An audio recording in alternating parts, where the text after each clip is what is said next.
So we are gonna start talking about jumping, good boy, well done, and sits and downs.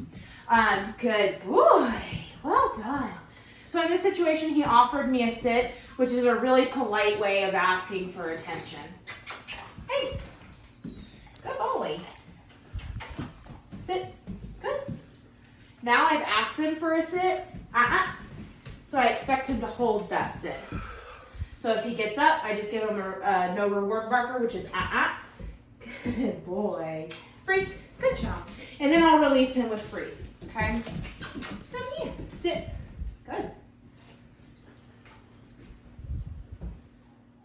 Good. Free, good job. So the important thing about building duration with a dog in a stay command is I don't actually say stay with my dogs. I teach an implied stay. So that means sit, down, heel. I expect you, I hear you. I expect you to hold those positions until I tell you otherwise. So sit, good. Good. But you don't want to build progress on top of progress. Good. Free. Good. So I got a little bit farther and I released him. And then we'll try to get a little bit farther the next time. Sit. Good. Good. Free. Good job. If you try to build progress on top of progress, you're just going to get a very frustrated dog. Come here, buddy. Good job. All right, so down is a little bit tough for him right now. He has made a lot of progress in this week, but he's still kind of at a body language slash hand signal for his down, which is completely normal for only a week of work. Sometimes downs take a little bit longer because it's a harder position for a dog to be in. But the way that I'll ask for a down, come here you, hi buddy, is I'm just going to point to the ground, down, and I'm going to wait him out. Good. Well done. Free. Good job. He doesn't have a lot of duration on his down right now, and that is okay. We will build upon that later. Come here, buddy. Sit. Good. Down. Good. Well done. Very nice job. Free. So notice that when he still doesn't comply very quickly, I'm not repeating that command over and over again. Hey, buddy. Leave it. Good job. Because I don't want to build that frustration. I want him to make the right decision. That compliance will come quicker the more we practice this. It's just very difficult for him to bring his brain down from the speed that it works to listen and think about what he's doing. He's doing so much better with it. Hank, let's try that one more time. Good. Down. Good. Well done. Free. So what I'm doing is I'm kind of lifting up farther and farther and farther and fading that hand signal out of the equation until eventually I can just say down and he'll give me that behavior. Where are you? Down.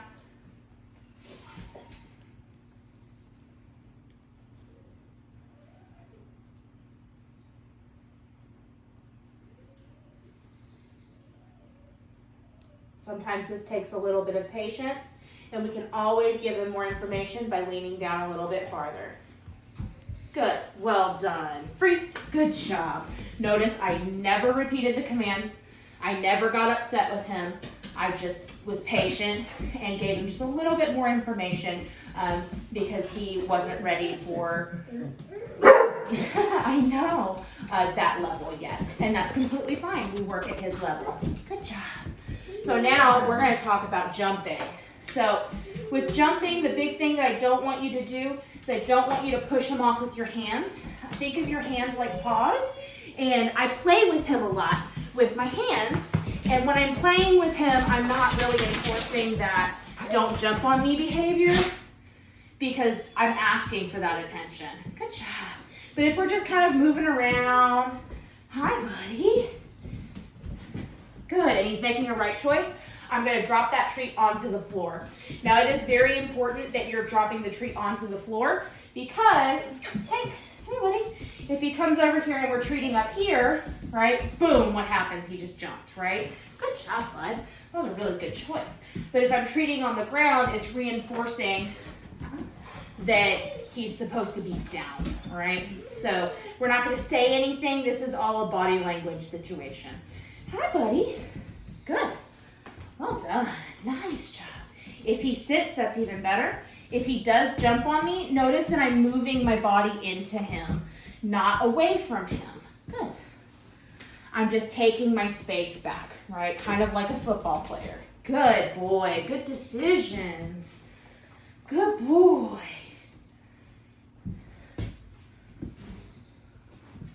I might offer a touch, touch, touch. Oh, good, you sat. Good job. And I'll offer him a reward for that as well. Nope, good. Good, well done. And I'll touch, touch, touch, and offer a reward. Touch, touch, touch, offer a reward. This is all just reinforcing that 4 on the floor gets you the attention that you're wanting. You ready? One more time. Sit. Oh, what a good man. Touch, touch, touch. Good. Touch, touch, touch. Good boy. I'm gonna rub your ears a little bit. Good boy. Good job, Free. Well done. Very nice job. You're doing very good. So again, if he jumps, I just offer a no reward marker and I move into him. And then he offers the right decision and I wanna make sure that I'm rewarding that. Good. Good boy. When you're coming home from work, that's going to be probably the biggest spot where he's going to want to jump, when your kids come home from school, all of that. So a big thing that you can do is load yourself up with some really high value treats before you even come into the house. And as you walk through the door, you're going to show him that you have treats and you're going to toss the treats behind him, get in the door, and then now we can start working with this behavior of 4 on the floor without being stuck in this threshold. Also, don't linger by the door. The door tends to harbor a lot of emotional response for a dog because it's the most exciting spot. So go ahead, get into your living room, go into the backyard, do all of that stuff. Hey, here, I know, sit, good, well done. Free, good boy, well done. Last thing we're gonna talk about is recall. So he is doing pretty good with that inside, and we're gonna be working on that for a lot longer inside the house. This is where you pull out your chicken.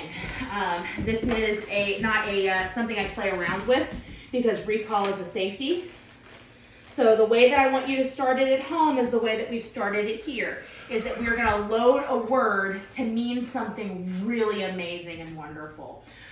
So I'm using the word here because oftentimes we use come a lot with our dogs to a point of where it's kind of desensitized. So I like to start fresh. Hey, buddy. You found my dog food bag, Stinker. Come here, right here. Sit. Good. Good boy. Free. Good boy. So all I'm going to do is I'm just going to say here. Here.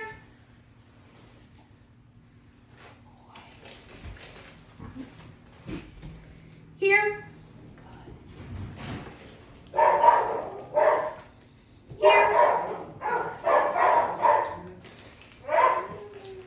Here. Good. Here. Good. So what you're looking for is that head whipping up. You're like, oh, I know that word means chicken. So you're going to practice this a lot in your house. I want you to practice this 10 times a day, you know, just randomly as you go throughout your life. Have some chicken ready in the fridge, grab a piece and call here throughout the day so that he starts to become conditioned that that word means something really fantastic. Here, good boy. Once he's at a point of where he comes running across the house to you, when he hears that word, then you can start moving it outside into your backyard, okay? The more distraction there is, the harder it's gonna be for them to break away from stuff like that. Good boy. Well done. Very good job. Yes. So that's pretty much it for right now. Obviously, we still have a lot of work to do, but he's doing so good. I'm very impressed with his progress so far. And then, good boy. Once all of this quarantine stuff is over, we can kind of set up some more consults and stuff so that we can work on some more things with him. But he's been lovely, and I'm sure he's going to be very excited to come home and see you guys. So, what to expect when he comes home? He's probably going to chug a bunch of water. Hey, buddy. Here you go. He's probably going to chug a bunch of water, have zoomies all over the place, and then he's probably going to crash for a couple of days. That's very normal. Drinking is a pack activity for dogs, so good boy, well done.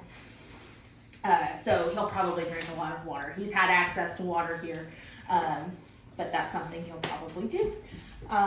Otherwise, I would encourage you guys to invest in some puzzle toys and some snuffle mats just to kind of help keep his brain busy. That is going to be the most important thing for you guys, is keeping his brain busy with nose work and stuff like that. I would suggest having at least 5 different puzzle toys so that he doesn't get used to one, so that you can kind of keep switching them out.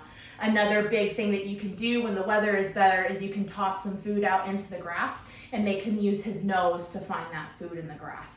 That is a really easy way to wear them out a little bit. But brain activity is much more exhausting than physical activity. So particularly with these athletic breeds, the more that you run them, the stronger they get and the longer they can run.